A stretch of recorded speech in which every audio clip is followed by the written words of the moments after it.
Hi, I'm Agent... Wait, this is wrong. There we go. All right. And we begin.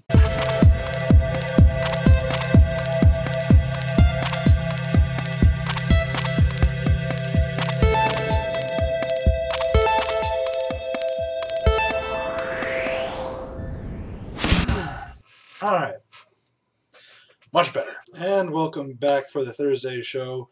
Sorry, it is completely my fault that Jeremy's not here today. I woke up late. He's got things to do now. So, yeah, I'm sorry. Anyway, first story of the day. Going back to the whole Navy SEAL Team 6 taking out Osama bin Laden and conflicting reports as to how that happened. There is a man that's coming out. It says he's from SEAL Team 6.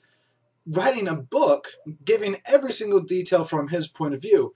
Now, there has been some controversy. The Pentagon says they haven't vetted this at all. They haven't gone through it. They haven't approved it. They have no idea who he was.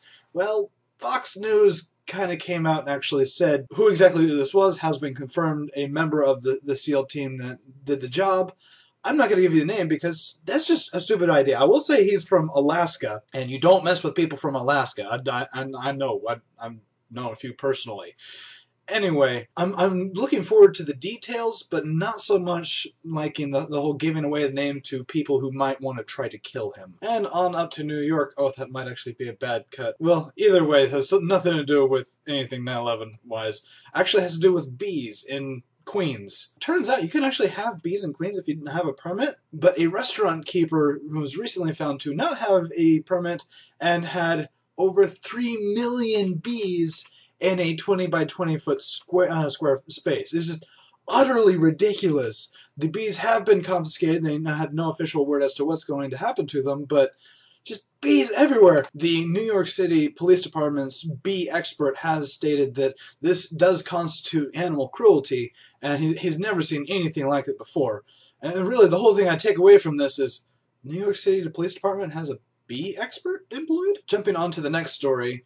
TV. Well, television is slowly dying from what we can see. Just a little bit by little bit thanks to the internet. I don't think it'll ever fully go away, but that's kind of like saying, records never fully went away. And I can kind of see why. Simply because full frontal nudity has actually been shown to jump by the thousands of percentage points within the last year or two. What the flip? Really? I mean, this isn't even coming from HBO or anything. This is coming from, like, NBC and from shows like The Office and stuff like that. There is a reason why I don't watch and why we don't have actually cable television in this house. It's mostly price, but it's because of this. It's just going downhill, and they keep seeing themselves slip downhill, and then they just do things that make them slip even further downhill to try and hold on. It's not going to work. Return to your roots. Do things original. Come up with good ideas. Then maybe you'll get viewers. Don't just go for the shock value of full frontal nudity, please. And just so you know, this is actually during like prime time stuff, and they're rarely, if ever, warning people that's going to be in the show. So, your kid may be watching and you don't even know. Be aware. Now for something different. In case you didn't know, Jeremy and I are in fact members of the Church of Jesus Christ of Latter-day Saints, also known as Mormons. And when I hear this kind of stuff from any kind of campaign, it really kind of rubs me the wrong way. The Obama campaign has this little thing they call a dashboard platform where they allow people to come up with ideas, post online, get the feedback from the grassroots, and it all works kind of well. It worked rather well in the 2008 campaign anyway.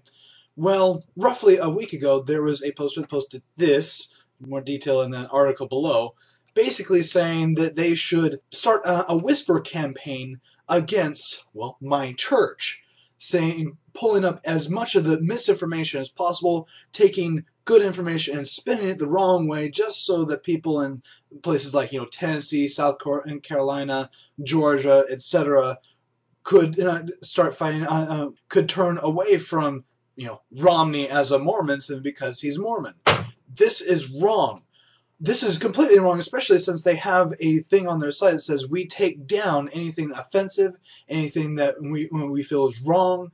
We take care of this kind of stuff, and they didn't take care of it for 4 days until somebody called them up and alerted them to it. They should have had this off as soon as it popped up, and yet it was there. So what this is telling me is they actually secretly approved it up until it became public knowledge, And then they said, oh no, we didn't know, and removed it. Sorry, Obama, you just lost more votes. Speaking of Romney being Mormon, a lot more people are looking into this, including major news people like NBC, who are actually going to be airing a 1-hour special on not so much Romney, but more his beliefs, which I'm actually kind of looking forward to, and also a little leery simply because we do tend to get attacked a lot, for no real apparent reason.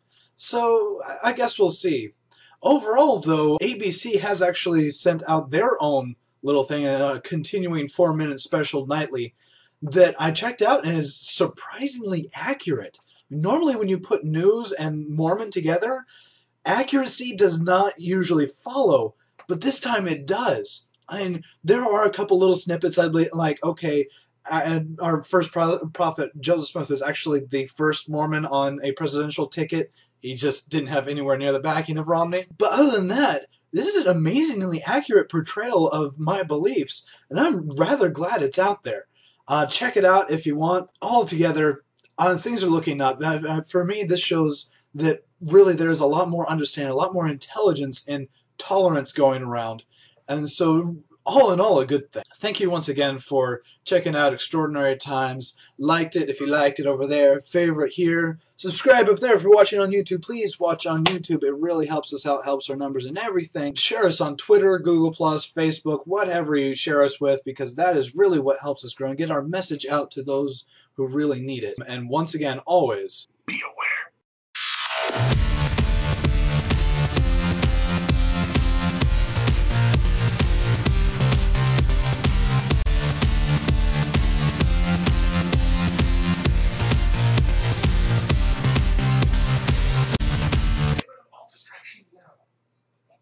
I was already recording! That is a distraction!